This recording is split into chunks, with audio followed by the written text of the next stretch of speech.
உங்களை சந்திப்பதில் மிக்க மகிழ்ச்சி அடைகின்றேன். நாம் இன்று தியானிக்க எடுத்திருக்கும் தலைப்பு தம்மை கூப்பிடுகிறவர்களை குணமாக்குகின்ற இறைவன். தியான வசனம் திருப்பாடல் அதிகாரம் 30 வசனம் 2.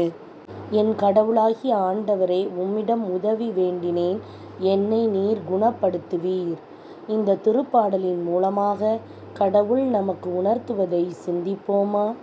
கிறிஸ்துவுக்குள் பிரியமானவர்களே, ஆண்டவர் இந்த உலகத்திலே உயிரோடு வாழ்ந்த பொழுது ஒரு சமயம் ஒரு மனிதன் ஆண்டவரை நோக்கி, தாவீதின் குமாரனே, எனக்கு இரங்கும் என்று சத்தமிட்டு கூப்பிட்டான். அவன் கண் தெரியாத குருடன். அவன் பெயர் பர்த்திமேயு.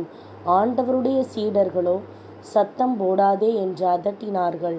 அவனோ, இந்த ஒரே சமயம்தான் எனக்கு கிடைக்கின்ற சந்தர்ப்பம். ஒருவேளை ஆண்டவர் இந்த பக்கம் மறுபடியும் வராமல் போய்விட்டால் எனக்கு கண் பார்வையே கிடைக்காதே என்று நினைத்து மிகுந்த சத்தமிட்டு கதறினான். ஆண்டவர் அவன் குரலை கேட்டு அவனை அன்போடு அழைத்து அவன் வேண்டுதலை நிறைவேற்றினார்.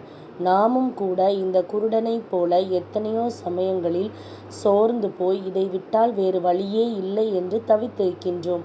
அவன் சத்தமிட்டு அன்று ஆண்டவரை நோக்கி கூப்பிட்டது போல இன்றைக்கு நாமும் அவர் பாதத்தை இறுக பற்றி கொண்டு விசுவாசத்துடன், இயேசுவே, நீர்தான் என் வழி, எனக்கு உதவி செய்யும் என்று கதறுவோம். ஆசீர்வாதத்தை நிறைவாய் பெறுவோம்.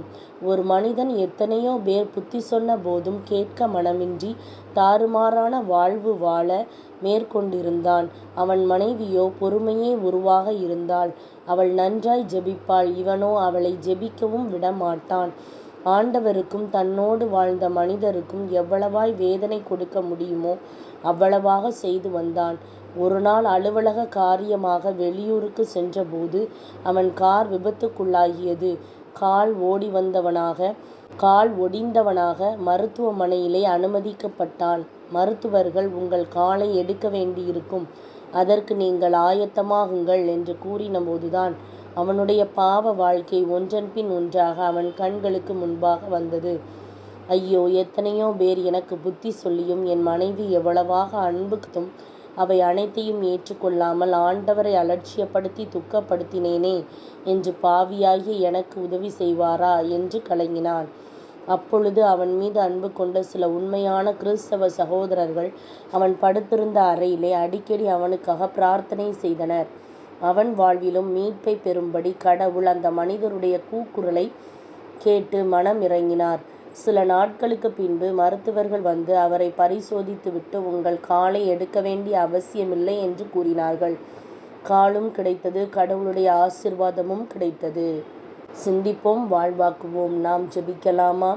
அன்பு தகப்பனே, எனக்கும் என் வாழ்க்கையிலே என்ன வந்தாலும் உம்மை நோக்கி கூப்பிடவும், என் ஜெபங்களையெல்லாம் நீர் கேட்டு இன்று முதல் உமது தெய்வீக வழி நடத்துதலின்படி என்னை ஆசீர்வாதமாக வழி நடத்தவும் பாரத்துடன் ஜெபிக்கின்றேன். இயேசுவின் நாமத்தில் பிதாவே, ஆமென்.